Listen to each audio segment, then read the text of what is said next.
Welcome, friends, to Unit 3.3, and it's a dandy, and it's where a rough draft is due. Just a heads up on that if you don't watch any further. At least know that. But you're here for now, so let's talk about the next thing.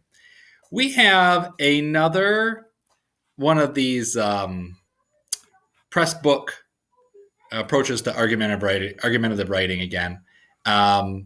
And this one is also worth reviewing. It's going to get into a little different area of it. Last one was kind of setting you up. This is really looking at that argument. What is an argument? Right? How is it effective, ineffective? How can you persuade people? And what do the Greeks have to do with it? Well, Aristotle, man. He was smart. And so he looked at, back then there was a bunch of rhetoric where people would stand on an amphitheater stage or in a town square, and they would begin to debate, right? They had things to discuss. They didn't have the interwebs. They didn't have much of anything, but they had their voices and they could project. And Aristotle, he really thought about how are people persuading people, and he came up with three different ways. One is logos, pathos, and ethos. And now these days, right? Logos, logic. Ethos, ethics. Pathos is pathetic, kind of, right? Empathy, right? So it's an emotional appeal. So a logical appeal, an appeal of ethical appeal, like to the person, and an emotional appeal. So a lot of times, everybody, if you gave a quiz of this class, if you gave a quiz to the community, you gave a quiz of America, the world, whatever, they're going to say, I make logical decisions.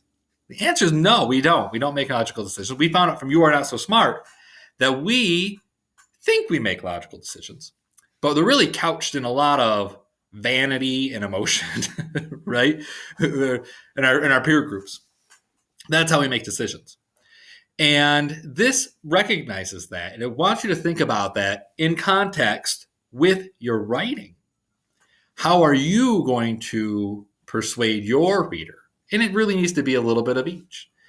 Preferably academic essays tend to lean towards logos. But, really you can't have logos without some pathos in it.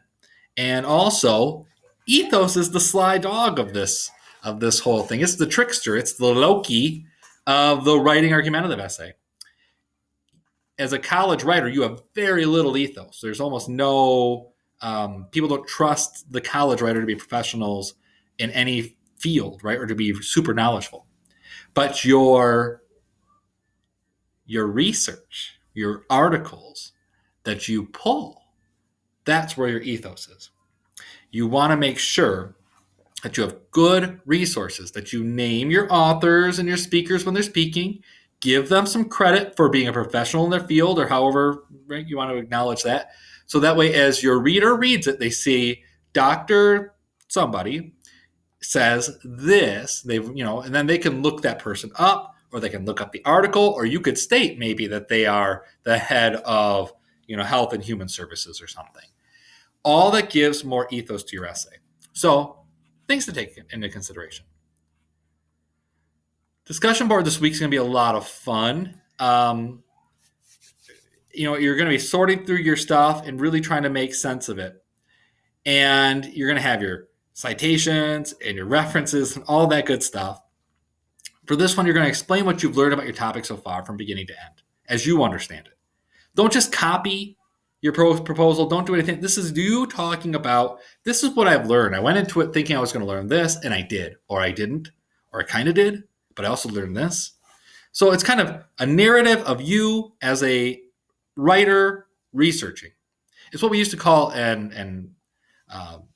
I can't remember what Ken McCrory used to call it. iSearch paper. He used to call it an iSearch paper. And it's a narrative of you searching. What have you found? What have you discovered? And it's a bit informal, right? Don't just copy something that you've already written and paste it here. But hopefully you have fun with Unit 3.3, even though a rough draft is due. Rough draft is due at the end of Unit 3.3. And that gives you a little extra time to get some feedback from your instructor before your final draft is due. Have a good day.